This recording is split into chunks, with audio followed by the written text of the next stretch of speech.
The morning mist clung to the gardens of Ashford Estate like a shroud, wrapping the ancient oaks and manicured hedges in layers of grey that softened every edge and muted every colour, as if the world itself conspired to blur the boundaries between presence and absence. Lady Eleanor Ashford stood at the tall window of the breakfast room, her fingertips resting against the cold glass, watching the fog drift and swirl across grounds she had walked alone for 5 years. The room behind her echoed with emptiness, the long mahogany table set with delicate porcelain that would grow cold untouched, the silver service gleaming in solitary splendor, the chair at the head of the table pushed in with geometric precision, because no one had sat there since the servants arranged it at dawn. She had learned not to wait. The Duke of Ashford, her husband in name and law but in no other meaningful sense, had departed before the sun touched the horizon, as he did every morning, his footsteps in the hallway outside her chamber, a distant rhythm that marked time passing without connection. Eleanor knew his patterns as one knows the changing of seasons, inevitable, predictable,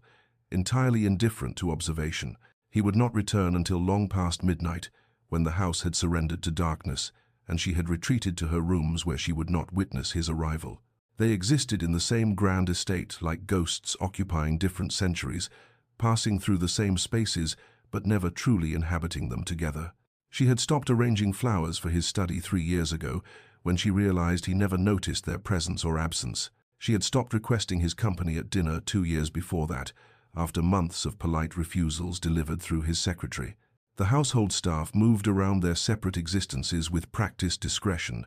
setting 2 places that would never be occupied simultaneously, maintaining rooms that served as museums to a marriage that had never truly begun. Eleanor's reflection in the window glass showed a woman of 27, her dark hair swept back in a simple style, her morning dress a muted blue that seemed to echo the melancholy of the fog outside. She had been 22 when she became the Duchess of Ashford, young enough to harbour hope, old enough to recognize when that hope had proven foolish. Now, as autumn settled over the estate with its whisper of endings and decline, she watched the mist obscure the distant figure of a rider departing through the gates, her husband, perhaps, though at this distance and through this veil of grey, he was merely a shadow, which seemed somehow fitting. 5 years of invisible coexistence had taught her to find a strange peace in solitude, to build a life in the margins of a marriage that existed only on paper and in the eyes of society. But on mornings like this, when the world seemed suspended between sleep and waking, she felt the weight of all those uncounted hours, all those words unspoken, all that regard never offered, settling upon her shoulders like the morning cold seeping through the glass beneath her fingers. 5 years earlier, the cathedral had been filled with lilies and the murmur of England's finest families, gathered not to witness love's union, but to observe the careful arrangement of power and property that bound the Ashford duchy to the considerable fortune of Eleanor's late father. She had stood in white silk that felt like armor, her hands trembling inside her gloves as she walked down an aisle lined with strangers toward a man she had met only twice before, once at a formal dinner, where he spoke perhaps a dozen words to her, and once when he requested her hand through her guardian uncle with all the warmth of a solicitor reviewing contracts. Sebastian Ashford, Duke of Ashford, had been 30 years of age then, tall and severe in his bearing, with dark hair and darker eyes that seemed to look through her rather than at her, as if she were merely another responsibility to be acknowledged and filed away in the proper compartment of his ordered life. The ceremony had proceeded with flawless precision, each word spoken with appropriate gravity, each gesture executed with aristocratic grace, and when he placed the ring upon her finger, his touch had been so brief and impersonal that she felt more claimed than cherished. The wedding breakfast passed in a blur of champagne toasts and polite congratulations, Eleanor smiling until her face ached, while Sebastian stood beside her, accepting well wishes with the same cool courtesy he might extend to a business associate, and when night fell and she found herself alone in the Duchess's chambers, her heart had hammered with a confused mixture of hope and terror at what the evening might bring. He came to her door at midnight, still in his wedding attire though he had loosened his cravat, and the conversation that followed had been brief and devastating in its clarity. "Your Grace," he had said, and the formal address in what should have been their most intimate moment felt like a door closing.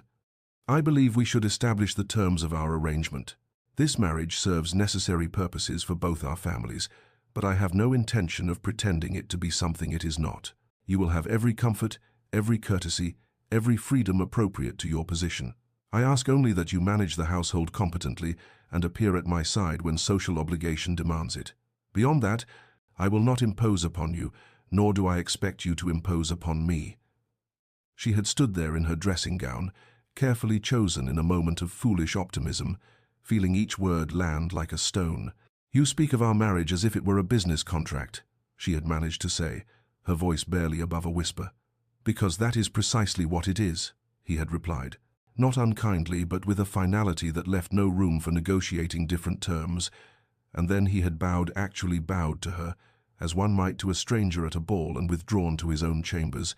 leaving her to understand that the distance between their rooms would be the nearest they would ever be. The weeks that followed had taught her the full measure of his words. He departed early, returned late, took his meals in his study, and when they encountered each other in the corridors of Ashford Estate,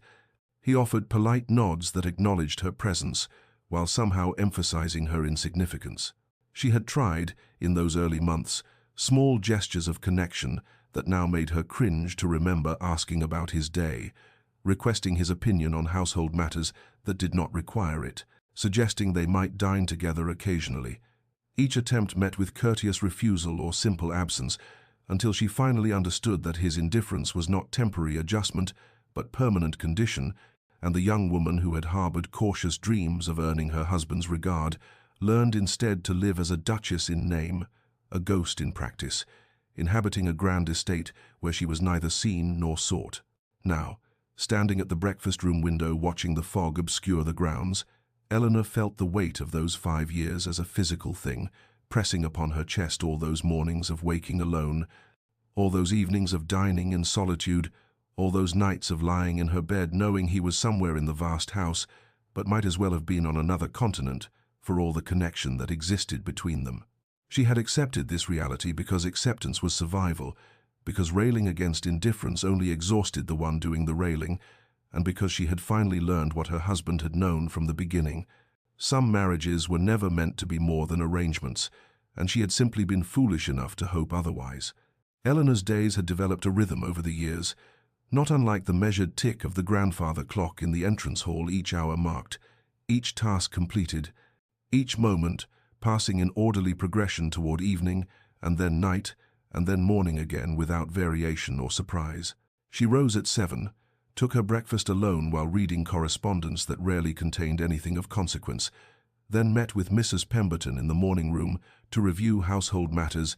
discussing menus and supplies, and the rotation of linens with a thoroughness that might have seemed excessive, except that these decisions represented the only domain where her choices held weight. Mrs. Pemberton, a woman of middle years with kind eyes and a discretion born of long service, had become something closer to companion than servant, offering quiet sympathy through careful silences and the occasional gentle comment that acknowledged, without explicitly stating, the peculiar sorrow of Eleanor's position. "Your Grace manages the household beautifully," she would say, or, "The staff are devoted to you, ma'am." Small assurances that Eleanor's existence mattered to someone, even if not to the one person whose regard she had once foolishly craved. After the morning's consultations, Eleanor would often take the carriage into the village, visiting families who needed assistance, bringing baskets of food and medicine, sitting with the elderly and the ill, listening to their troubles with an attention that felt like relief, because their problems were tangible, solvable in ways her own never could be. The villagers called her the Good Duchess, unaware that her charity sprang less from nobility of character than from desperate need for purpose, for human connection, for proof that her presence in the world created some small difference. She returned to the estate by midday, took a light lunch in the garden when weather permitted, or in the small parlour when it did not, then retreated to the library where she lost herself in novels and poetry, in the works of philosophers and the journals of travellers who had seen places she would never visit, living vicariously through words because actual living seemed foreclosed to her. The library had become her sanctuary, its tall windows overlooking the rose garden, its shelves holding thousands of volumes that the Duke never touched but which she had read systematically, and working through literature and history and science with the dedication of a scholar, because learning was armor against emptiness, because a mind occupied with ideas could sometimes forget, for precious minutes, the ache of a heart unregarded. She dined alone each evening at the long table, the servants laying out multiple courses that she barely touched. The ritual of formal dining maintained even in solitude, because to abandon it would be to acknowledge defeat, and when the meal concluded she would return to the library or to her chambers, occasionally encountering the Duke in the hallways during his brief passage from front door to study or study to his own rooms. These moments of proximity, somehow emphasizing distance, as he would nod a bare inclination of his head that acknowledged her presence, the way one might acknowledge a piece of furniture, familiar and unremarkable, and continue past without slowing, without speaking, without the slightest indication that the woman he passed was his wife, bound to him by law and vow, and the complete absence of everything those bonds were meant to represent. On this particular evening, in late autumn, as Eleanor made her way toward the library with a book of Wordsworth's poetry tucked under her arm, seeking solace in verses about solitude transfigured into wisdom, she encountered Sebastian in the corridor outside his study, and the moment unfolded with the awful predictability of a play performed countless times. His emergence from the doorway, her instinctive pause, his glance that somehow managed to look at her without seeing her, the slight nod, his continued movement toward the stairs, the sound of his footsteps fading, and she standing there in the dimness of the corridor, clutching her book, and feeling the loneliness settle over her like the darkness gathering beyond the windows, thick and suffocating and utterly familiar. Sebastian Ashford maintained his distance from his wife, with the same meticulous precision he applied to every aspect of his life, rising each morning at 5 to review estate correspondence in solitude, and departing for his London offices or parliamentary obligations before the household stirred, returning only after the dinner hour had passed, and Eleanor would have retired to her own pursuits. This careful choreography designed to minimize the chances of encounter, and therefore the risk of connection, because connection led to vulnerability, and vulnerability to the kind of consuming passion that had destroyed his parents as thoroughly as any plague. He had been 17 when he watched his mother waste away from heartbreak after his father's death, had seen how love could transform a rational woman into a hollow-eyed ghost who refused food and company, who spent her days in his father's study touching his belongings as if they were holy relics, who eventually took her own life because existence without the object of her obsessive devotion had become unbearable. And Sebastian had stood at her grave beside his father's and vowed never to allow such dangerous emotion to take root in his own heart, understanding even then that the safest marriage was one built on duty rather than desire, on respect rather than the treacherous ground of affection. When his advisers had suggested the alliance with Eleanor's family, he had accepted precisely because he felt nothing for the pale, quiet girl he met over formal dinners, could look at her composed face and feel only the cool assessment one might direct toward a painting, being considered for purchase, pleasant enough to look upon, unlikely to cause disruption, suitable for the purpose required. He told himself that his indifference was a kindness to them both, that by maintaining emotional distance he protected her from the possibility of becoming what his mother had been, dependent and desperate and ultimately destroyed, though he did not examine too closely whether this logic served her protection or merely his own comfort, his own determination never to feel what his father must have felt watching his wife's decline. The helpless guilt of knowing one's very existence had become another person's entire reason for living. Yet Sebastian was not as oblivious to Eleanor's presence as she believed, had in fact developed a peripheral awareness of her movements through the house, knew, without quite admitting, he knew that she took her breakfast at 8 and her tea at 4, that she walked in the gardens on clear mornings and retreated to the library when it rained, that she wore grey and pale blue most often, that her step in the corridor was light and hesitant, as if she moved through her own home like an apologetic guest, and sometimes when he passed her in those brief, terrible encounters, he would catch the scent of lavender she favored and feel something twist in his chest that he quickly suppressed, telling himself it was merely discomfort at the awkwardness of their arrangement, nothing more significant than that. He had perfected the art of looking at her without seeing her,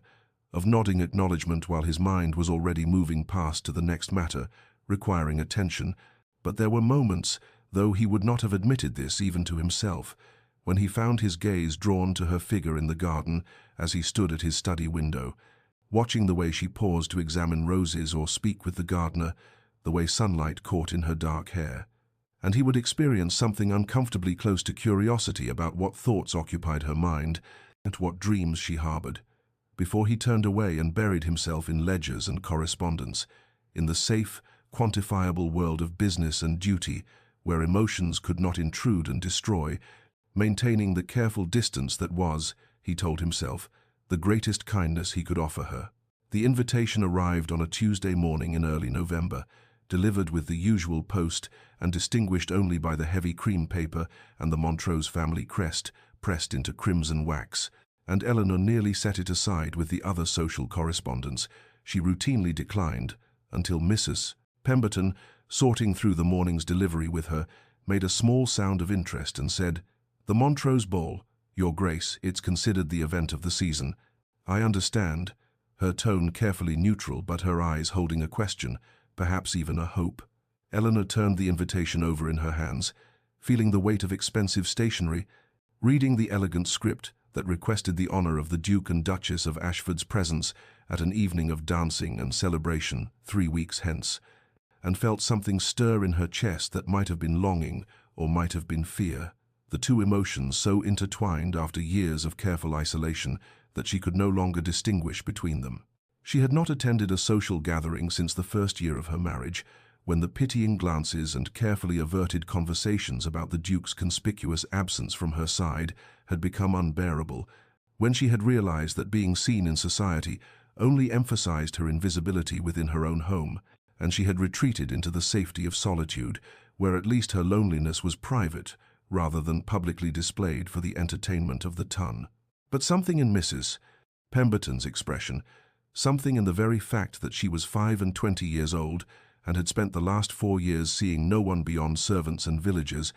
something in the desperate hunger for conversation and music and the simple presence of other human beings engaged in the ordinary pleasures of life, made her hesitate rather than immediately penning a polite refusal. "They will talk," Eleanor said quietly, not looking at the housekeeper but at the invitation in her hands, "about the Duke and me, about our arrangement. They will wonder why I come alone, or why we maintain such distance, even in public." Voicing aloud the fears that made her want to tear the invitation in half and return to the safe predictability of her library and her gardens, and her systematic avoidance of anything that might remind her of all she did not have. Mrs. Pemberton was silent for a moment, then said with unusual directness, "Forgive me, Your Grace, but they already talk, and your absence from society only fuels speculation, whereas your presence might remind them that you are a person of consequence, regardless of your husband's attentions."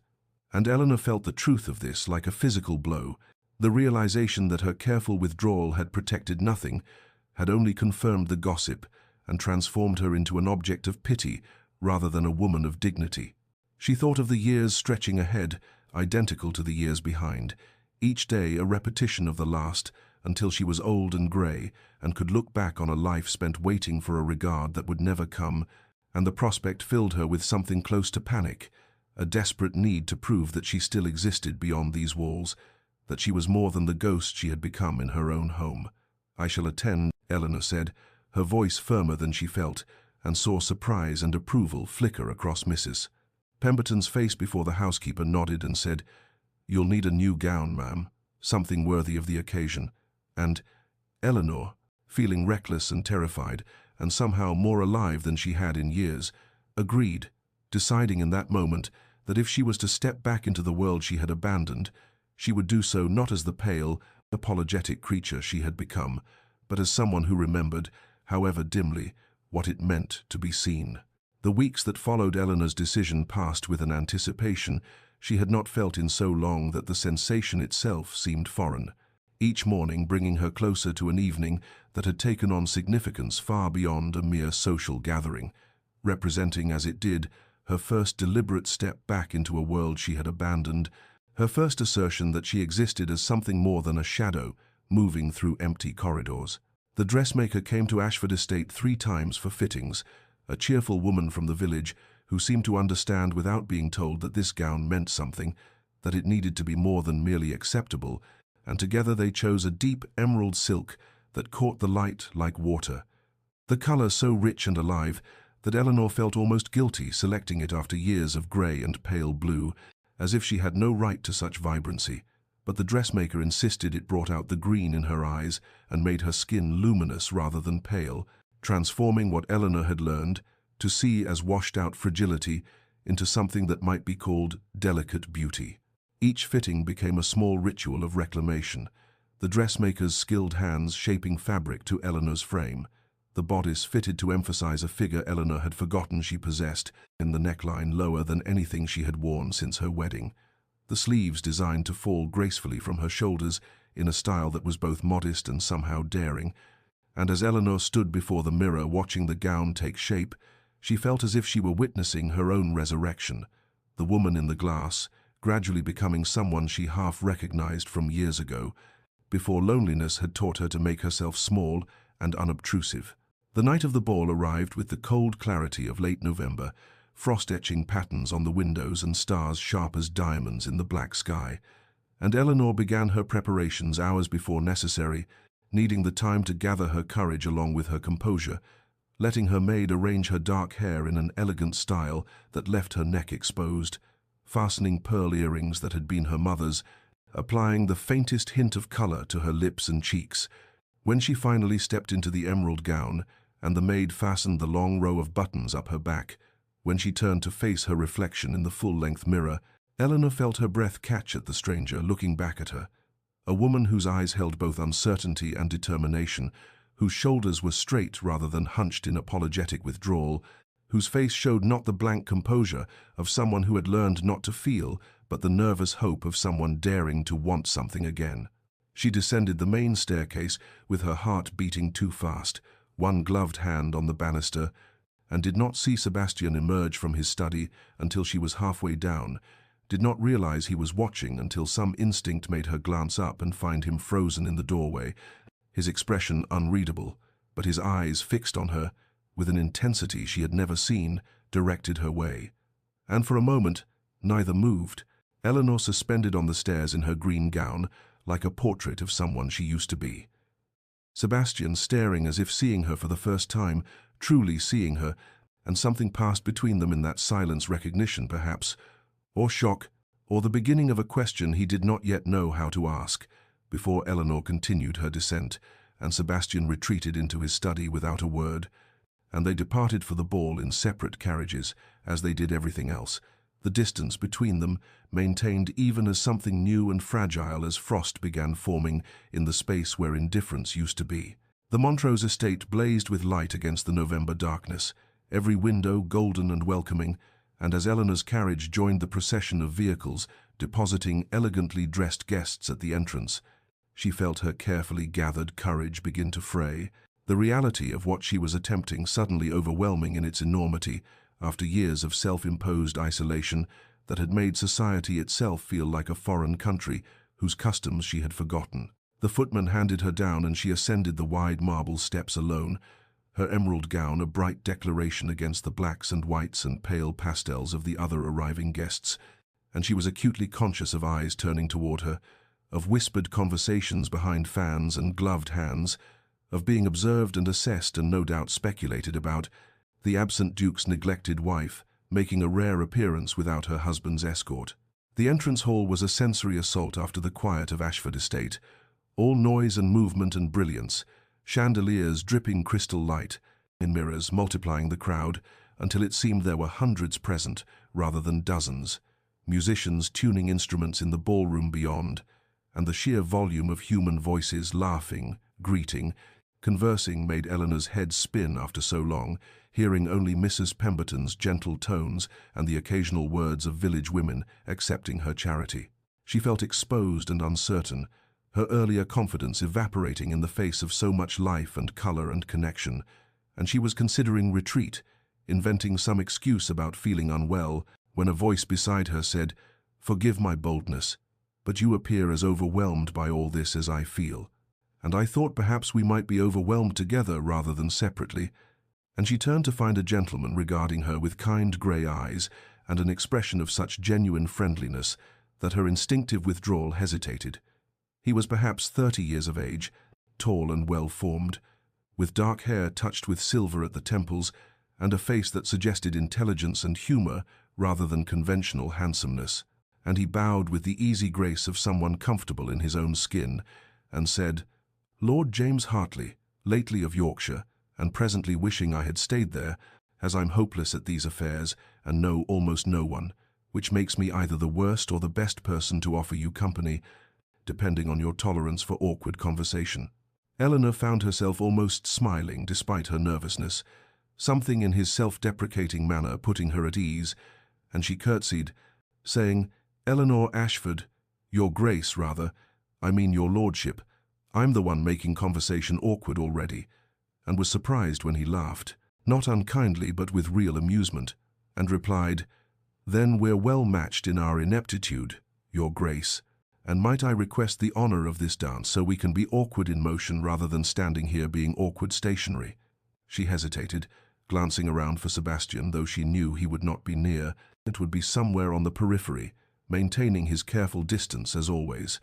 And when she looked back at Lord Hartley, she saw only patience and kindness in his expression, no pity or calculation or anything, but a simple human offer of companionship, and she found herself nodding, accepting his offered arm, letting him lead her toward the ballroom where couples were forming sets for a country dance, feeling for the first time in 5 years the extraordinary sensation of being seen and of being spoken to as if her responses mattered, of existing in someone's awareness as more than an inconvenient obligation. Across the room, half hidden behind a pillar near the card room, Sebastian watched his wife place her hand on another man's arm, watched her enter the dance floor with an ease she had never shown with him, and told himself firmly that the tightness in his chest was merely the consequence of too much wine on an empty stomach. Nothing more significant than that, nothing that required examination or acknowledgement, certainly not the first stirrings of something that might be called jealousy or regret. The country dance brought them together and apart in the prescribed patterns, hands meeting and releasing, Eleanor moving through the familiar steps with a grace she had not realized she still possessed, and when the movements allowed conversation, Lord Hartley said,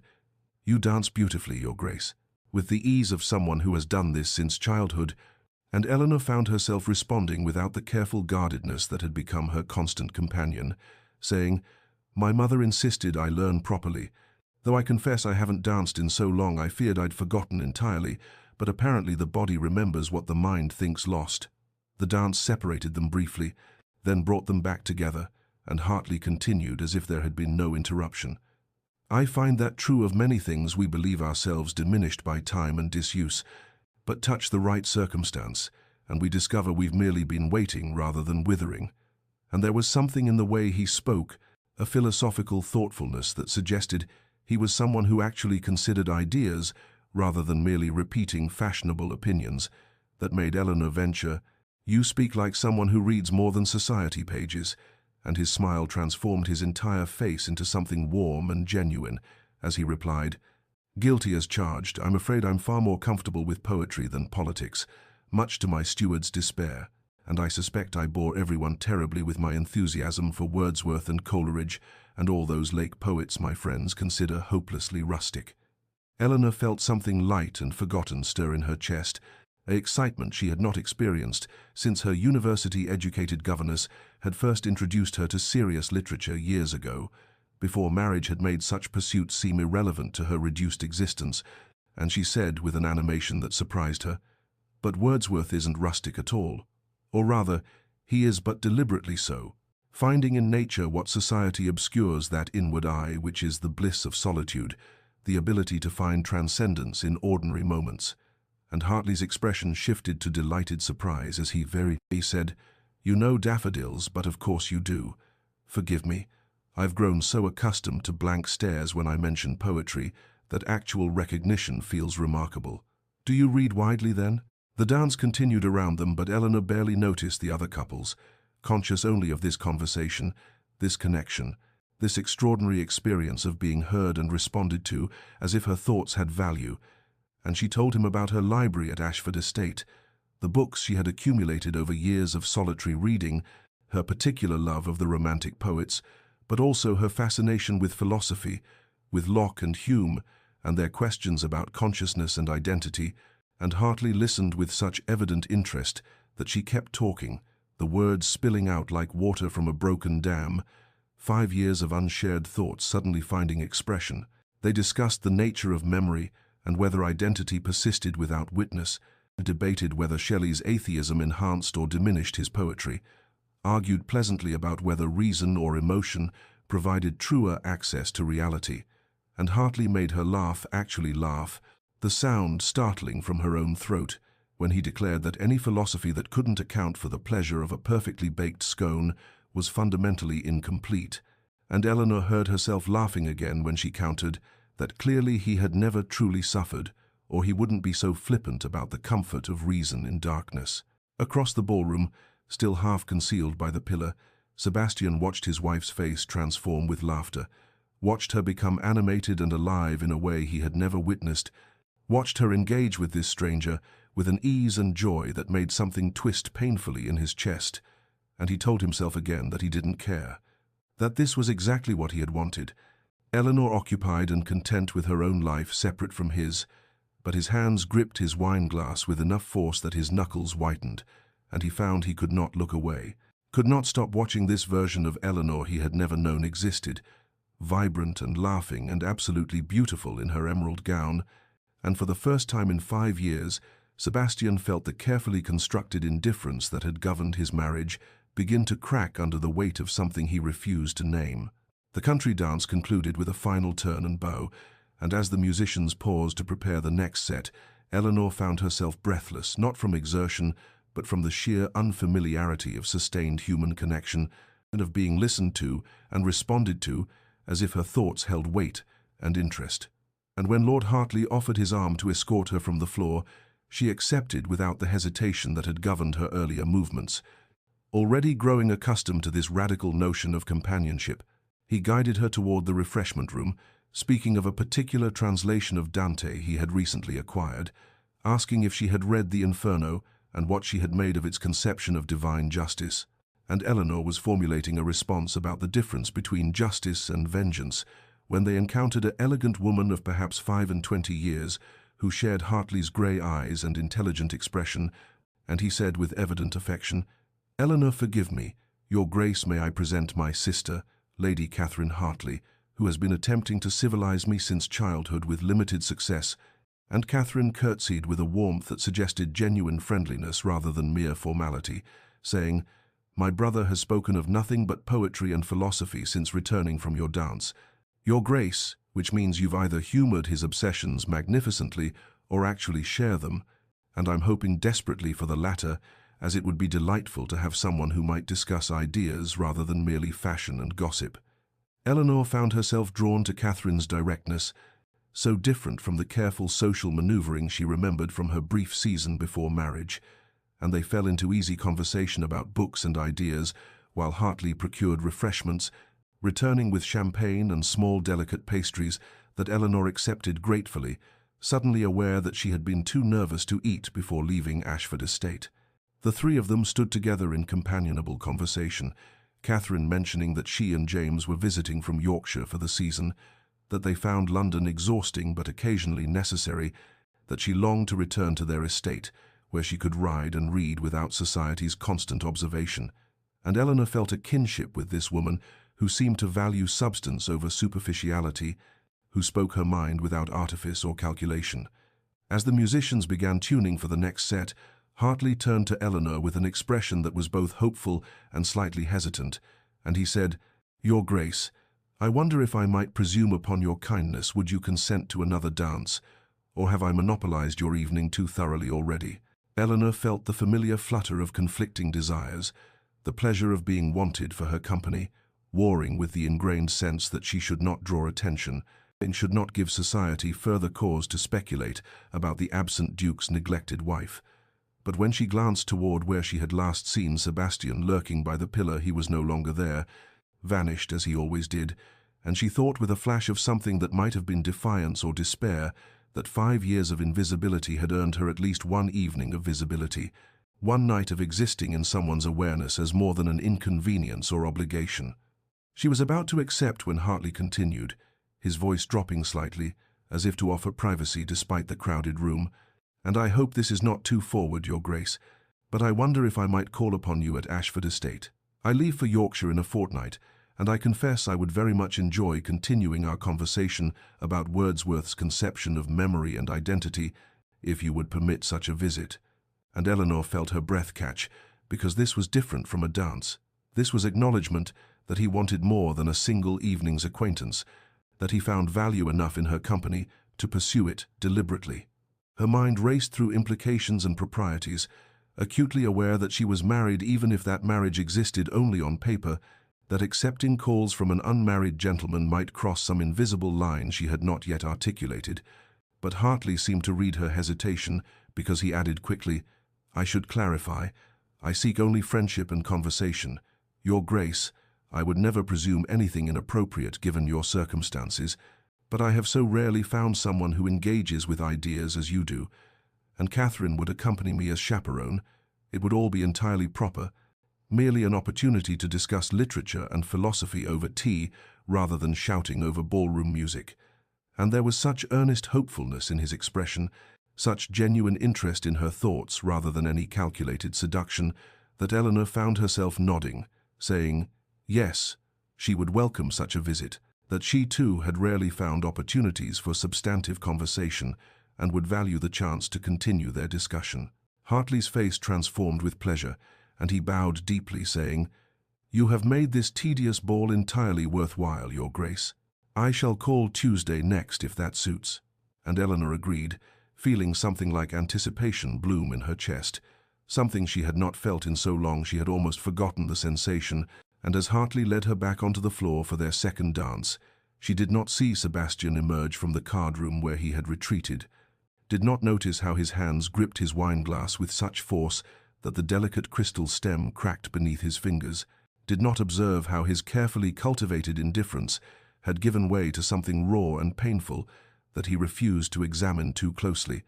knowing only that watching Eleanor accept another man's attentions, watching her smile and laugh and agree to future meetings with an ease she had never shown him, felt like drowning in a sea of his own making, every wave carrying the weight of 5 years of deliberate distance that suddenly seemed less like protection and more like the greatest mistake of his carefully controlled life. The evening had deepened into that peculiar hour when champagne and candlelight conspire to make everything seem more vivid and possible, when Eleanor found herself once again approaching the dance floor on Lord Hartley's arm, the third time he had requested her company, and the third time she had accepted without the hesitation that had marked her earlier decisions. And as they took their positions for the waltz, that still scandalous dance that required actual proximity between partners, she felt acutely conscious of the eyes upon them, of the whispers that surely speculated about the Duke's long-neglected wife and this attentive northern earl. But for once she found she did not care about society's observations, found instead that she was simply grateful to be seen, to exist in someone's awareness as something more than a ghost haunting her own life. Hartley smiled down at her as the music began, that warm, genuine expression that seemed incapable of artifice or calculation. And as they moved into the first turn, Eleanor felt something light and free unfurl in her chest, some part of herself she had locked away for 5 years of survival suddenly permitted to emerge, and when the dance required her to step back and curtsy before they rejoined that formal acknowledgement of mutual respect and regard that the waltz demanded, she sank into the gesture with a grace that came from years of training, but also from genuine appreciation, genuine recognition that this man saw her and valued what he saw. And as she rose from the curtsy and met Hartley's eyes, she saw reflected there the same warm regard, the same acknowledgement of her worth, and he bowed to her with a depth that suggested reverence rather than mere formality. And for one crystalline moment, Eleanor felt wholly present in her own existence, wholly visible, wholly valued. Across the ballroom, Sebastian had emerged from his self-imposed exile in the card-room, drawn by some instinct he could not name and did not want to examine, and he stood partially concealed by the heavy velvet drapes that framed the tall windows, watching as his wife, whom he had not touched in 5 years, had not spoken to beyond necessary pleasantries, had not looked at directly for fear of what he might feel, curtsied to another man, with a grace and warmth she had never shown him, watched as Hartley bowed to her with obvious respect and admiration, watched as something passed between them that looked remarkably like mutual recognition, like the foundation of genuine regard, and Sebastian felt something crack deep in his chest, felt it like a physical rupture, like the breaking of ice that had formed over years of deliberate freezing. And suddenly the ballroom tilted sideways, the chandelier's 1,000 candles blurring into streaks of painful light, his breath coming short and sharp as if someone had laced his ribs too tightly, his vision narrowing to a tunnel that showed only Eleanor's face, radiant and alive in Hartley's presence, in a way she had never been in his. The floor rushed up to meet him, or perhaps he rushed down to meet it. Sebastian could not tell which, aware only of the sudden absence of his own control, the betrayal of his carefully disciplined body, the horrible public spectacle of the Duke of Ashford collapsing in the middle of the Montrose ballroom, and he heard screams, felt hands grasping at him, saw faces swimming above him in concern and barely concealed delight at the scandal. But the only face that came into clear focus was Eleanor's, suddenly there beside him, her cool hands on his face, her voice sharp with command, as she ordered someone to fetch water, someone else to give them space, her emerald gown pooling around her as she knelt on the floor without regard for propriety or her expensive silk. And Sebastian felt her fingers on his throat, checking his pulse, felt her other hand steady against his chest, and realized with a shock that cut through even his physical distress that this was the first time she had touched him in 5 years, and the first time since their wedding night, when he had set the terms of their arrangement, and she had accepted with devastated dignity, and now here she was touching him with professional efficiency, but also with something that might have been concern, might even have been care, and Sebastian did not know whether to be grateful or ashamed that it had taken his collapse, had taken the weight of 5 years of waste and regret, literally bringing him to his knees to finally bridge the distance he had so carefully constructed between them. Sebastian regained his composure with the stubborn pride that had governed his entire life, pushing himself upright despite the hands that tried to restrain him, insisting through clenched teeth that he was perfectly well, that the room had simply been overheated, that everyone should return to their enjoyment and forget this foolish spectacle. But Lord Montrose would not hear of such protestations and insisted that Sebastian rest in one of the guest chambers until he was truly recovered. And Eleanor found herself supporting her husband's weight as he was escorted from the ballroom, acutely aware of every eye upon them, of the scandal this would generate, of how the ton would feast upon this scene for weeks to come.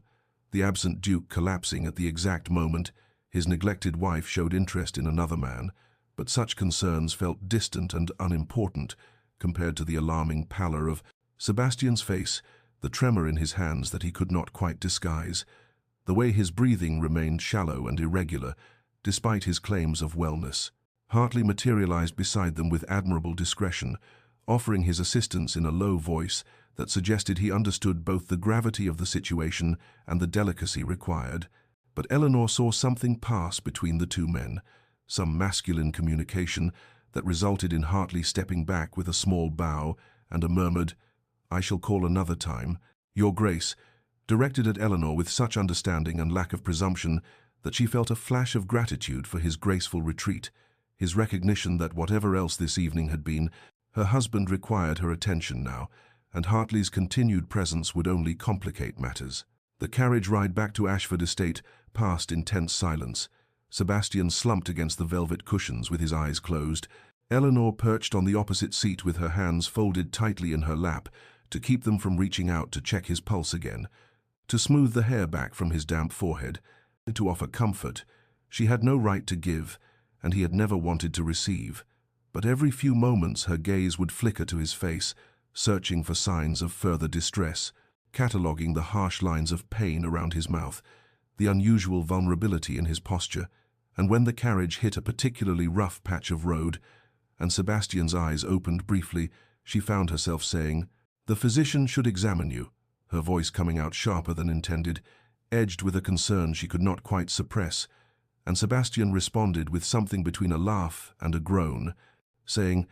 "I hardly think that necessary. It was merely a momentary weakness, nothing more." But Eleanor heard the uncertainty beneath his dismissal, heard the confusion of a man whose body had betrayed the rigid control he maintained over every aspect of his existence. When they arrived at Ashford Estate, Eleanor descended first and found herself offering her hand to assist him from the carriage, a reversal of every propriety they had observed for 5 years, and Sebastian stared at her extended hand for a long moment before accepting it, his fingers closing around hers with a warmth that shocked her after so long without touch. And as he stepped down, she felt him lean slightly into her support, felt the weight of him against her side. And something ancient and instinctive rose up in her chest, the desire to care for him, to tend his wounds, despite all the wounds he had inflicted upon her. And she realized, with a mixture of frustration and resignation, that 5 years of neglect had not killed her capacity to feel concern for this man, had not erased the stubborn, foolish hope that somewhere beneath his cold formality existed someone worth caring for. And as she guided him into the house with her hand still clasped in his, she wondered whether this collapse had been the breaking of something essential or the beginning of something entirely unexpected, whether catastrophe might contain within it the seeds of transformation, whether the man who had ignored her existence for 5 years might finally, in his moment of greatest vulnerability, truly see her for the first time. Eleanor insisted that Dr. Whitmore be summoned despite the late hour, her tone brooking no argument as she gave instructions to the household staff who had assembled in nervous clusters throughout the entrance hall, their eyes wide with concern and poorly concealed curiosity at the unprecedented sight of the Duchess attending to the Duke's welfare. And Sebastian found himself too exhausted to protest as he was escorted to his chambers. Those rooms Eleanor had never entered in all their years of marriage, and settled into a chair while they awaited the physician's arrival, the irony not lost on him that illness had accomplished what proximity never could, had brought his wife into the most private sanctuary of his carefully constructed solitude. Dr. Whitmore arrived within the hour, his examination thorough and professional, his questions probing as he checked Sebastian's heart rate and breathing, peered into his eyes, palpated his abdomen, inquired about his sleeping habits, his eating patterns, the stresses he carried, and Eleanor stood to the side, watching with an intensity that made Sebastian acutely uncomfortable, made him aware of how thoroughly he had neglected the basic requirements of self-preservation in his pursuit of emotional safety through distance and control. The physician's diagnosis came with a gravity that suggested both concern and a certain lack of surprise. Severe exhaustion compounded by chronic stress, irregular meals, insufficient sleep, the accumulated toll of years spent driving himself without respite or care, his body finally demanding what his will had refused to grant. And Dr. Whitmore prescribed complete rest for at least a fortnight, regular meals, proper sleep, a temporary cessation of all business activities, his tone making clear that these were not suggestions, but requirements if Sebastian wished to avoid a more serious collapse. After the physician departed, Eleanor took command with a quiet efficiency that Sebastian found both admirable and deeply unsettling, organizing a schedule for his care, instructing cook to prepare simple, nutritious meals at regular intervals, arranging for his correspondence to be managed by his secretary, transforming his chambers from a place of isolated retreat into something resembling a sick room, and Sebastian wanted to object to this invasion, to reassert his autonomy and send her away, but found himself incapable of mustering the energy or conviction, found instead that some part of him was grateful for her competence, for the way she moved through his space without hesitation or deference, as though she had every right to be there tending to him. That first night Eleanor insisted on remaining in the adjoining dressing room, claiming she needed to monitor his condition in case of further complications, and Sebastian lay in his bed listening to the soft sounds of her movements through the door, the rustle of fabric as she settled into a chair, the quiet turning of pages as she read by lamplight, and he realized with a shock that this domestic intimacy, this simple awareness of another person's presence in his private space, was something he had denied himself for. So long, he had forgotten what it felt like to not be completely alone. He pretended to sleep, but watched through half-closed eyes when she entered periodically to check on him, her face softened by candlelight, her movements gentle as she adjusted his blankets or set a glass of water on the bedside table. And each time she came, Sebastian felt something ancient and carefully constructed crack a little further, felt the walls he had built to protect himself from the destructive passion he had witnessed in his parents begin to crumble under the quiet, persistent pressure of Eleanor's care, her competence in crisis revealing a strength he had never permitted himself to acknowledge. And as the night deepened and she finally settled into reading aloud, her voice low and soothing as she chose some volume of poetry from his shelf, Sebastian found himself listening not to the words but to the cadence of her speech, the warmth beneath her formal tone, and understood with a terrible clarity that he had spent 5 years protecting himself from a woman who deserved his protection. He had created safety through isolation, when true safety might have been found in the very connection he had refused. And as dawn began to lighten the windows, and Eleanor's voice finally stilled, and her breathing evening into sleep in the chair beside his bed, Sebastian watched her sleeping face and felt the full weight of everything he had wasted, everything he had destroyed through his cowardice disguised as wisdom, and knew that whatever came next would require a courage he had never before possessed, the courage to be vulnerable, to allow himself to be seen and cared for by the woman he had so thoroughly failed. 3 days passed with Eleanor maintaining her vigil over Sebastian's recovery, 3 days during which the household adjusted to the unprecedented reality of the Duke and Duchess occupying the same spaces, sharing meals in his chambers, conversing in low tones about matters both trivial and substantial. And it was on the afternoon of the 4th day that Lord Hartley arrived as promised, his card presented by the butler, while Eleanor sat reading to Sebastian from a volume of Wordsworth, and she felt her breath catch at the name on the cream-colored cardstock, felt Sebastian's gaze upon her face as she made her excuses and rose to receive their visitor, smoothing the simple day dress she wore with hands that trembled slightly from an emotion she could not quite name. Sebastian remained in his study per Dr. Whitmore's orders to rest quietly, but he found himself drawn to the window that overlooked the gardens and found himself unable to resist watching as Eleanor emerged onto the terrace with Hartley beside her, the Earl's posture conveying both respect and genuine pleasure at her company, and Sebastian observed how Eleanor's entire bearing transformed in Hartley's presence, how her shoulders relaxed, how gestures that had been confined and cautious for 5 years became animated and expressive, how she smiled, truly smiled, as they descended the stone steps into the autumn garden where chrysanthemums bloomed in defiance of the coming frost. He watched them walk the gravel paths he had traversed 1,000 times alone, watched Eleanor gesture toward the rose arbor where late blooms still clung to thorny branches, watched Hartley lean close to hear something she said and throw back his head in laughter, genuine and unrestrained, and Sebastian felt something twist in his chest that was far more complex than simple jealousy, felt instead a profound understanding of what he had locked away and denied, felt the full weight of Eleanor's isolation reflected back at him through the contrast of her present animation,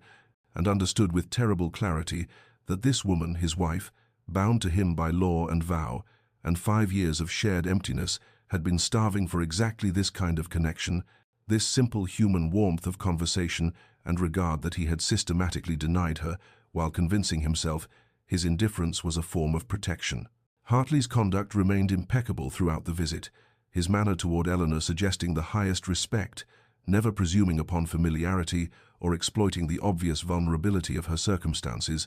and when they paused beside the fountain where water trickled over moss-covered stone, Sebastian saw Hartley bow formally, as though taking his leave, saw Eleanor's face fall slightly before she composed herself, he saw her curtsy in return, and even from this distance Sebastian could read the gratitude in her expression,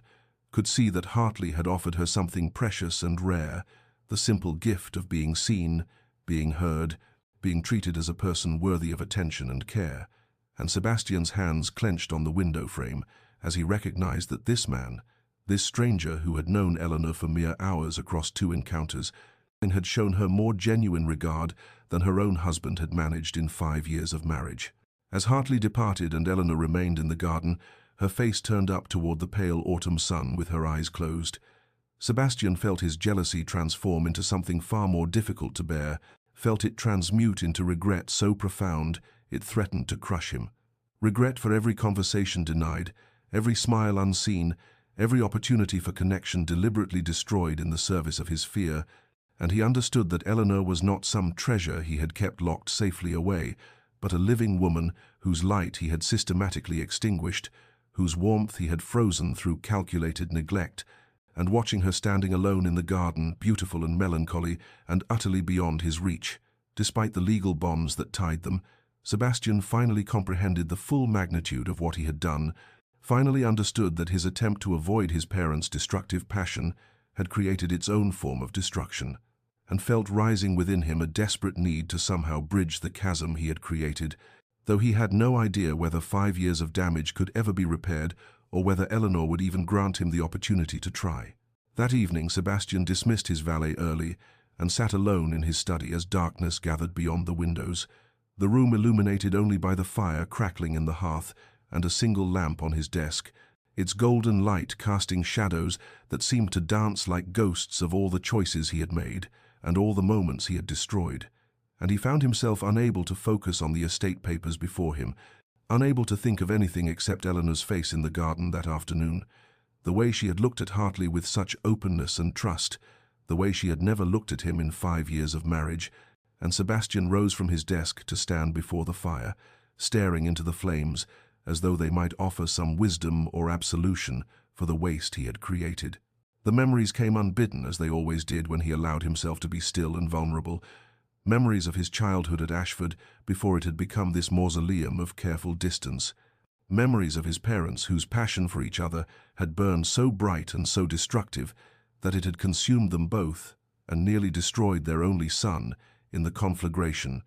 and Sebastian could still remember his mother's wild laughter turning to wilder tears, could still hear his father's voice raised in fury and then broken with desperate apologies, could still feel the terror of being a child, trapped in a house where love and violence were so intertwined they became indistinguishable, where devotion manifested as possession and tenderness transformed without warning into cruelty. He had been 12 when his mother finally left, fleeing in the night with a lover she claimed offered her the freedom his father's obsessive love denied, and Sebastian had watched his father disintegrate over the following months, watched a man of strength and position reduced to a shell who drank himself into oblivion every night while calling her name, watched as pride and power crumbled before the terrible force of ungoverned passion,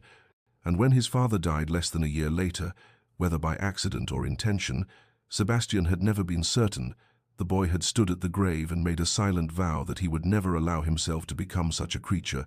would never permit emotion to override reason, would never love so unwisely and so well that it destroyed him. That vow had shaped every decision Sebastian made thereafter, had guided him through his years at university, where he observed his peers falling into infatuations and entanglements with a detached curiosity, had governed his approach to selecting a wife, where he deliberately chose Eleanor, not despite her quiet, gentle nature, but because of it, believing that a woman of such temperament could never inspire the kind of dangerous passion he feared, could never threaten the careful control he had constructed around his heart, and he had congratulated himself on his wisdom even as he implemented the systems of distance that would ensure safety, had believed he was protecting them both from the tragedy that had claimed his parents, had convinced himself that indifference was a form of kindness, that emotional neglect was infinitely preferable to emotional devastation. But standing in his study with the fire casting shifting light across the Persian carpet and the house quiet around him, Sebastian finally understood with a clarity that felt like physical pain that he had been catastrophically wrong, that in protecting himself from one form of destruction he had created another equally profound, that his careful indifference had not prevented tragedy, but had instead inflicted a different kind of suffering on a woman who had done nothing to deserve it. And he saw now that Eleanor's loneliness was his creation, that her isolation was his design, that the 5 years of emptiness that had hollowed out their marriage were the direct result of his cowardice masquerading as wisdom. He thought of how she had looked at Hartley, thought of the animation in her face and the warmth in her voice, thought of how she had curtsied to that man with genuine respect and regard, and Sebastian felt something crack open inside his chest, felt the carefully constructed walls he had built around himself begin to crumble under the weight of understanding what he had wasted, what he had destroyed, what he had prevented from ever existing, and he knew with terrible certainty that he must find a way to speak to Eleanor, must find words to bridge 5 years of silence, must somehow convince her that he was capable of change, even though he had given her no evidence to support such a belief, though he had no idea how to begin such a conversation or whether she would even grant him the opportunity to try, and as the fire burned low and the night deepened around him, Sebastian remained standing in the gathering darkness, confronting at last the man he had become and the far better man he desperately needed to be. Sebastian waited 2 days after Hartley's visit before he could summon the courage to act upon the decision that had crystallized in his study that dark evening, 2 days during which he rehearsed and discarded a dozen different approaches to bridging the chasm he had spent 5 years constructing. And finally, on the morning of the 3rd day, he instructed his valet to inform the Duchess that he requested the honor of her company at dinner that evening. The formality of the request itself, an acknowledgement of how thoroughly he had forfeited any claim to her casual presence.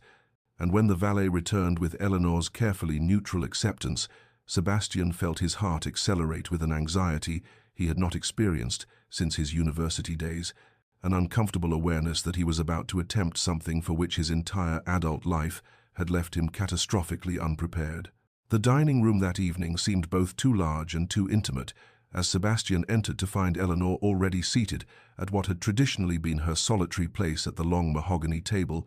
and he hesitated in the doorway before crossing to take the chair directly across from her, rather than at the distant head of the table, where hierarchy and custom dictated he should sit. And he saw surprise flicker across her face before she composed herself into the expression of polite neutrality she had perfected over their years of marriage. Her hands folded in her lap with a stillness that suggested careful self-control, her eyes meeting his briefly before dropping to study the pattern on her plate with apparent fascination. The first course arrived in a silence broken only by the soft clink of silver against porcelain and the measured footsteps of servants who moved with the practiced efficiency of those accustomed to serving meals consumed in solitude, and Sebastian found himself unable to taste the consommé before him, unable to focus on anything except Eleanor's presence across the narrow space of white linen and flickering candlelight, unable to formulate the opening words that might begin to dismantle the wall between them. And it was only when the soup was cleared and the servants had withdrawn that he finally managed to speak, his voice sounding strange and uncertain, even to his own ears, as he asked whether she had enjoyed the fine weather they had been blessed with recently. The banality of the question hanging in the air between them like a confession of his inadequacy. Eleanor's response was everything he deserved and nothing he hoped for, her tone perfectly polite and utterly distant as she confirmed that yes, the weather had indeed been pleasant, and she appreciated the opportunity it provided for her daily walks in the garden, and Sebastian heard in her measured words the echo of 5 years of conversations denied, heard the wall he had built reflected back at him in her careful politeness, and he tried again, asking what books she had been reading, what occupied her thoughts and her days, and she answered each question with the same neutral courtesy,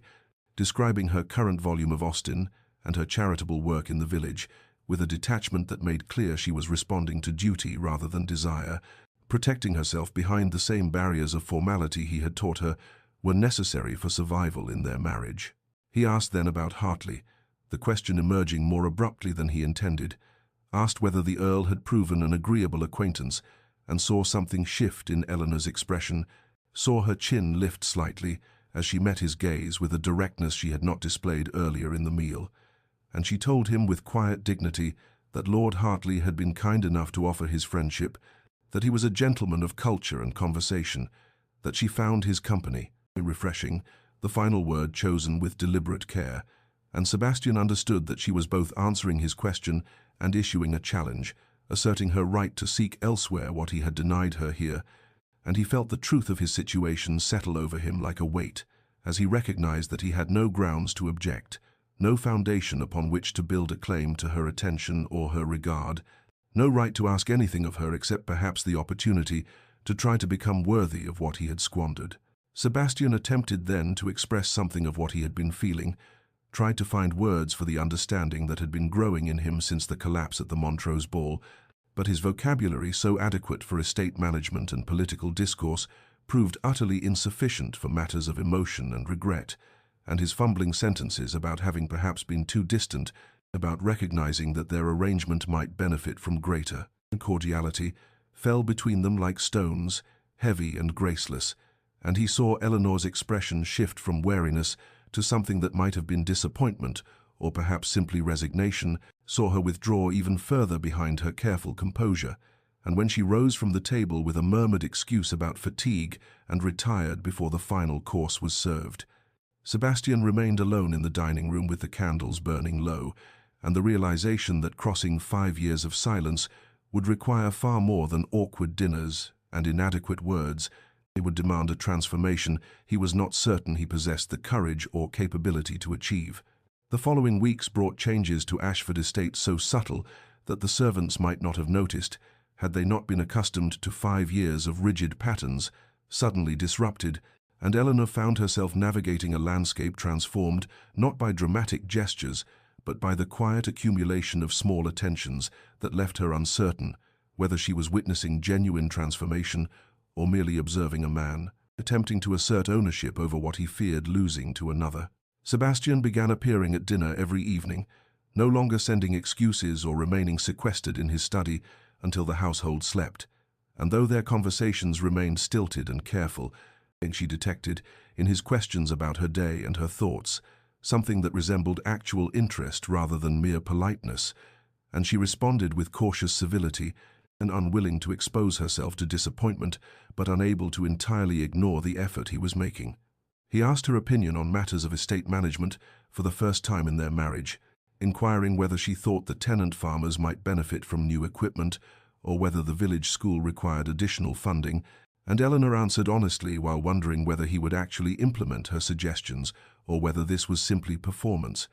And when she discovered weeks later that he had indeed ordered the equipment and increased the school's allowance, she felt something shift inside her chest, as a small crack in the protective wall she had constructed around her wounded heart. She noticed other changes as well, small gestures that accumulated like snowfall, each one individually insignificant, but together creating something that resembled the shape of attention and perhaps even care. A new novel appeared on the table beside her favorite chair in the library, a volume by an author she had mentioned enjoying during one of their careful dinners, and when she opened it she found Sebastian's handwriting on the inside cover, a simple inscription that read only, "For Eleanor," but which represented the first time in 5 years he had acknowledged her preferences or attempted to please her. Flowers began appearing in her chambers, not the formal arrangements that the housekeeper ordered for the public rooms, but smaller, more personal bouquets of the wildflowers she had mentioned preferring during a walk through the estate gardens, and she found cards written in Sebastian's angular script with messages that grew gradually less formal, progressing from "with compliments" to "I thought you might enjoy these" to finally, "these reminded me of you." Eleanor received these attentions with a confusion that kept her awake long into the night, her mind circling endlessly around the question of Sebastian's motivations, wondering whether this transformation stemmed from genuine recognition of what he had destroyed, or whether it was merely the territorial response of a man who had ignored his possession until another showed interest in claiming it. And she thought of Hartley's respectful friendship, of how he had demonstrated in a single evening what regard and consideration looked like, and she found herself unable to accept less than she now understood she deserved, unwilling to settle for gestures that might evaporate as quickly as they had appeared, determined to protect the fragile sense of self-worth that had begun growing in her during those hours at the Montrose ball, when she had remembered what it felt like to be seen and valued as a person rather than endured as an obligation. She continued her walks with Hartley when he called, continued their conversations about literature and philosophy, continued accepting his friendship while carefully maintaining the boundaries appropriate to her married state.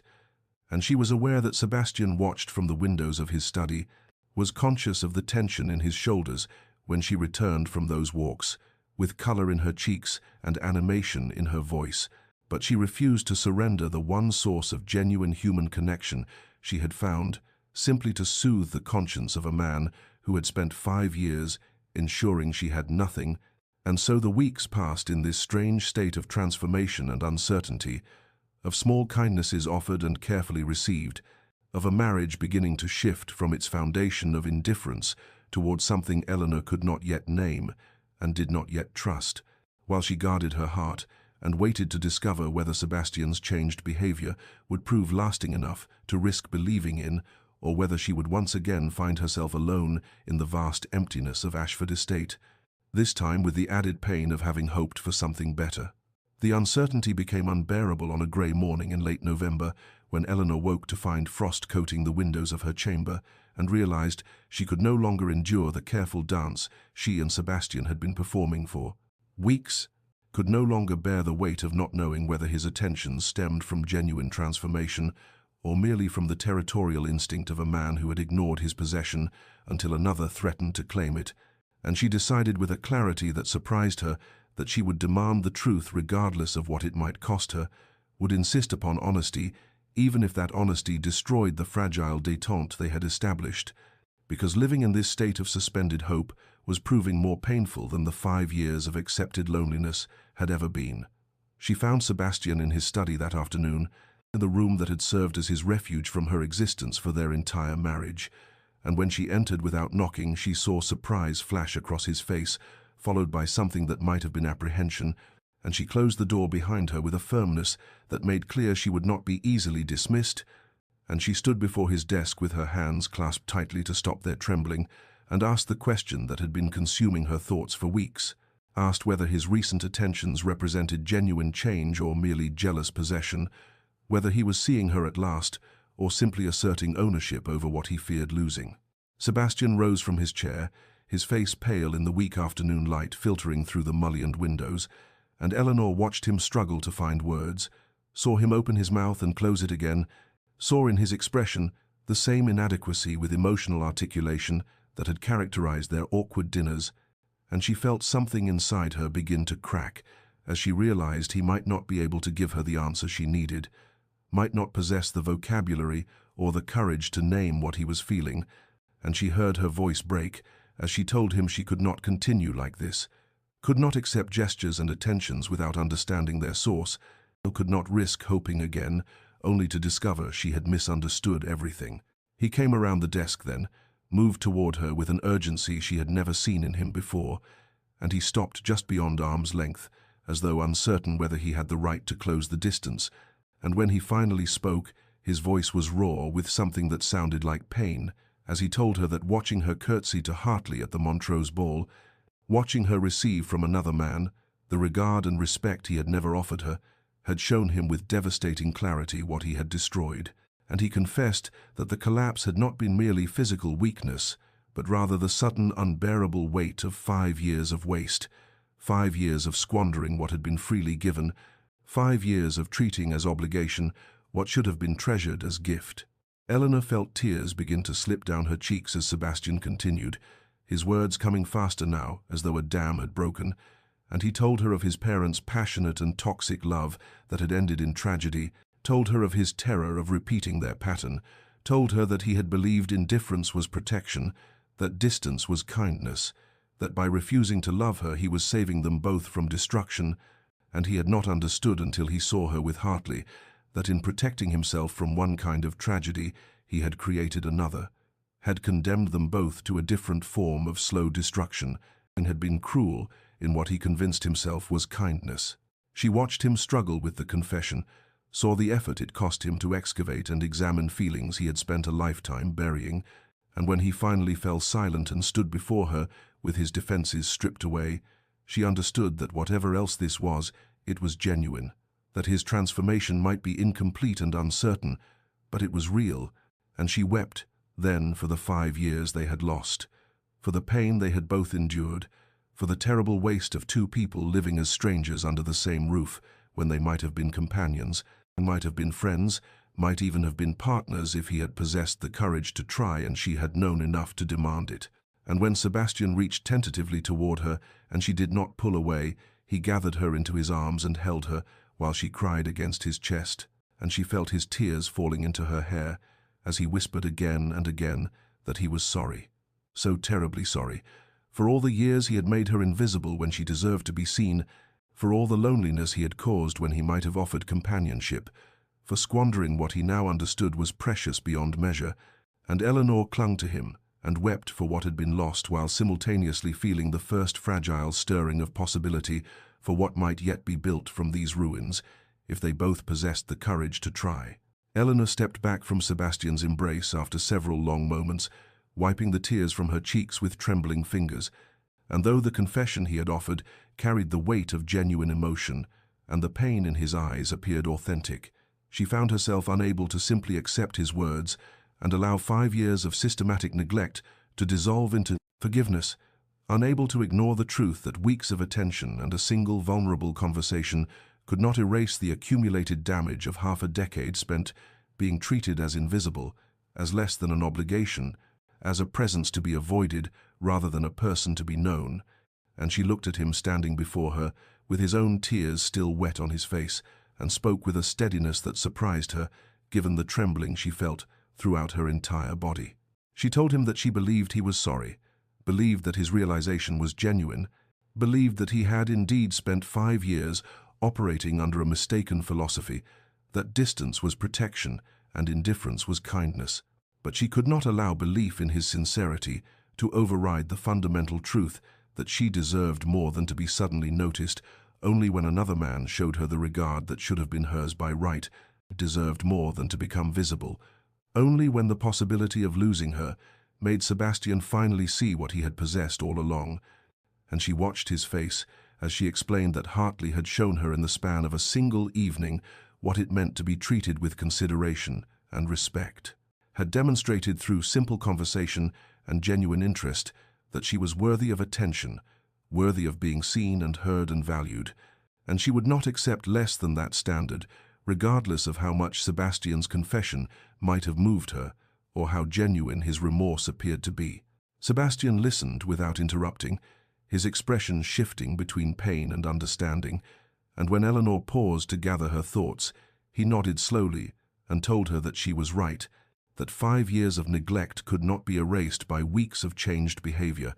could not be undone by gestures and gifts and careful dinners, no matter how sincere his intentions might be, and he acknowledged that he had no right to expect her forgiveness or her trust, or even her willingness to give him another opportunity, that he had squandered what was given freely at the beginning of their marriage and could not simply reclaim it, now that he had finally recognized its value. But he asked with a humility she had never heard in his voice whether she might be willing to let him try to earn what he had lost, whether she might grant him the chance to prove through sustained action rather than temporary gesture that his transformation was real and lasting, whether she might allow him to demonstrate over time that he was capable of becoming the husband he should have been from the beginning. Eleanor felt the weight of the decision pressing against her chest as she considered his request, torn between the part of her that wanted desperately to believe in the possibility of redemption and the part that screamed warnings about protecting herself from further disappointment,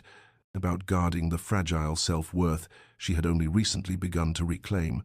And she thought of the 5 years she had already lost, of the loneliness she had endured, of the woman she had become in the silence of Ashford Estate. And she knew that whatever she decided now would shape the rest of her life in ways both profound and irreversible. She told Sebastian that she would give him the opportunity he requested, but that she would keep her emotional distance, would observe his actions rather than trusting his words, would require sustained and consistent demonstration of change before she would risk believing that this transformation represented anything more than temporary adjustment driven by jealousy or wounded pride, and she explained that she would continue her friendship with Hartley because that connection had been the catalyst for her own awakening, and she would not surrender it to soothe Sebastian's conscience, and if Sebastian could not accept those terms, then there was nothing more to discuss, and they would return to the careful coexistence that had characterized their marriage before the Montrose ball disrupted its patterns. Sebastian agreed immediately to her conditions, asking only that she tell him honestly if he failed to meet the standard she had set, if his actions proved inconsistent or his transformation proved temporary, promising that he would accept her judgment whatever it might be. And so they stood together in his study as the November afternoon faded into early winter evening and began the slow, uncertain work of rebuilding what had been broken, of attempting to construct something real from the ruins of 5 years of systematic destruction. And Eleanor left the room with her heart still guarded, but her mind cautiously open to the possibility that perhaps, given time and genuine effort, what had been lost might not be entirely beyond recovery. The months that followed their confrontation in Sebastian's study unfolded with a slowness that felt at times like torture and at other times like grace, as winter deepened over Ashford Estate and then gradually yielded to the tentative promises of early spring, And through all those weeks and months, Sebastian maintained his efforts with a consistency that Eleanor found first surprising, then cautiously hopeful, then finally something she began almost against her will to trust, and she watched as he appeared each morning at breakfast, no longer departing before dawn, but instead sitting across from her and asking about her plans for the day, genuinely listening when she described her intentions to visit the tenants or oversee the spring planting or work on the estate accounts, and he began accompanying her on her charitable visits to the village, where she saw him interact with people he had previously ignored, saw him learn the names of children and inquire after the health of elderly residents, saw him defer to her knowledge and experience rather than asserting authority he had never bothered to earn. She observed him in those early months, with the wariness of someone who had been hurt too deeply to risk quick forgiveness, noting each gesture and weighing it against the years of absence that had preceded this transformation. But as winter turned to spring, and spring edged towards summer, she found herself cataloguing not just his actions, but the subtle shifts in how he looked at her, the way his eyes would seek hers across a room, as though checking whether she was truly there, the manner in which he would pause mid-sentence sometimes, as though struck anew by something she had said, and she began to soften despite her determination to maintain distance, began to feel the walls she had constructed around her heart, developing small cracks through which hope could seep like water, finding its way through stone. There came an evening in late May when they sat together in the library after dinner, a routine that had developed over the months, and Sebastian was telling her a story about a disastrous hunting expedition from his youth, his typical reserve giving way to self-deprecating humor, and Eleanor found herself laughing with genuine delight at his description of falling into a stream while trying to impress his father, and when she looked up still smiling, she saw such wonder in his eyes, such amazement that he had been the cause of her happiness, that she felt something shift irrevocably inside her chest, felt the last of her careful defenses begin to crumble. That night marked a turning point. They both recognized, though neither spoke of it immediately, and in the weeks that followed their conversations deepened, moving beyond the careful exchange of daily details to explorations of thoughts and dreams and fears they had never shared, until finally on a warm June evening, as they walked through the rose garden that Eleanor had lovingly tended for years, Sebastian stopped beside a blooming bush and told her with a vulnerability that made his voice shake that he was falling in love with his own wife, that he was discovering depths and qualities in her that had been there all along, waiting for him to possess the wisdom to see them, and Eleanor felt tears spring to her eyes as she confessed that she had never stopped loving him, had merely learned to live with the pain of loving someone who did not return her regard, and when Sebastian reached for her this time, she went willingly into his arms and let herself be held, let herself believe at last that the transformation was real and lasting, and that perhaps from the ruins of 5 wasted years they might build something genuine and true, and their first genuine embrace felt like both an ending and a beginning, the conclusion of one story and the tentative opening of another, as the scent of roses surrounded them and the late spring evening settled soft and warm over the estate that was finally becoming a home. The transformation of their marriage unfolded over the years that followed with a depth and richness that neither Eleanor nor Sebastian could have imagined possible during those dark months of separation and slow reconciliation, as what had begun as careful reconstruction became genuine partnership, built upon foundations of mutual respect and hard-won understanding, and the Ashford estate that had once echoed with Eleanor's loneliness became filled with the sounds of life and love, with children's laughter ringing through halls that had known only silence, with conversations that lasted deep into the evening hours, with the quiet domestic peace that comes when two people have weathered their worst storms and emerged committed to sailing together through whatever might come. 3 years after that June evening in the Rose Garden, Eleanor stood once more in a ballroom, this time at the Pemberton Estate's annual summer celebration, but the woman who smoothed the silk of her gown and checked her reflection bore little resemblance to the isolated Duchess who had attended the Montrose ball with such trepidation. For this Eleanor moved with confidence born of being genuinely cherished, her eyes bright with happiness that came from being truly seen and valued. And when Sebastian appeared at her side, his hand immediately sought hers with a naturalness that spoke of years of practiced affection, and he looked at her with such obvious pride and love that several nearby guests smiled at the evidence of their devotion. Their children played under the watchful eye of their nurse near the garden entrance, 2-year-old Catherine attempting to catch fireflies while infant Thomas slept peacefully in his carrier, and Eleanor felt Sebastian's hand tighten on hers as they watched their daughter's delighted squeals, both of them silently acknowledging the miracle of this life they had built from the ruins of their beginning. Across the ballroom, Eleanor saw Lord Hartley standing with his wife, Lady Margaret, a spirited woman from Scotland whom he had married the previous year, and when their eyes met, Hartley smiled and raised his glass in salute, for he had become a true friend to both Eleanor and Sebastian, his role in their story acknowledged with gratitude rather than awkwardness, and Eleanor thought with deep appreciation of how his kindness at the Montrose ball had been the catalyst for everything that followed, how his simple act of seeing her and treating her with regard had begun the chain of events that led to this moment. The orchestra began a waltz, and Sebastian turned to Eleanor with a formality that held layers of meaning, offering his hand with a bow that was deeper and more genuine than any court requirement demanded, and Eleanor curtsied in return,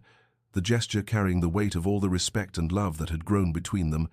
the curtsy that had once been offered to another man, now given to her own husband with full consciousness of its significance,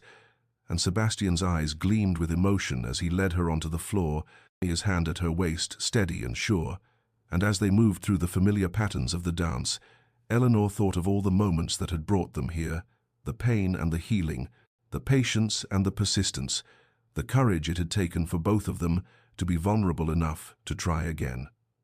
Dear listener, this story of Eleanor and Sebastian speaks to truths that extend far beyond the walls of Ashford Estate or the glittering ballrooms of English society, for it reminds us that love is not always a lightning strike of immediate passion, but sometimes a slow cultivation that requires tending through seasons of difficulty, that the greatest transformations often demand we first be broken down to our foundations before we can rebuild on honest ground, and that second chances are possible when both parties possess the courage to acknowledge their failures and the patience to prove their sincerity through sustained action rather than temporary gesture. In your own life, perhaps there are relationships that seem beyond repair, connections that have withered through neglect or been damaged by misunderstanding, and this story offers the gentle encouragement that redemption remains possible if both parties are willing to do the difficult work of genuine change, to move beyond the protective walls we build around our hearts and risk the vulnerability that authentic connection demands, and to understand that healing is measured not in dramatic moments, but in the accumulated small gestures of daily regard and consistent presence. May you find the courage to see those you have overlooked, to offer and accept second chances when they are genuinely earned, and to build relationships on foundations of true partnership rather than convenient arrangement. And may you rest tonight with the peace that comes from knowing that love, when tended with patience and watered with genuine effort, can bloom even in the hardest soil and transform the barren landscapes of our lives into gardens of unexpected beauty. This story comes to you from Love and Deepness, where we believe in the power of transformation, the possibility of redemption, and the enduring truth that it is never too late to begin again. And if this tale has touched your heart, please consider sharing it with someone who might need the reminder that patient love can heal even the deepest wounds. And may you sleep well beneath whatever stars shine over your corner of the world, knowing that tomorrow offers another opportunity to choose connection over isolation, vulnerability over protection, and love over fear.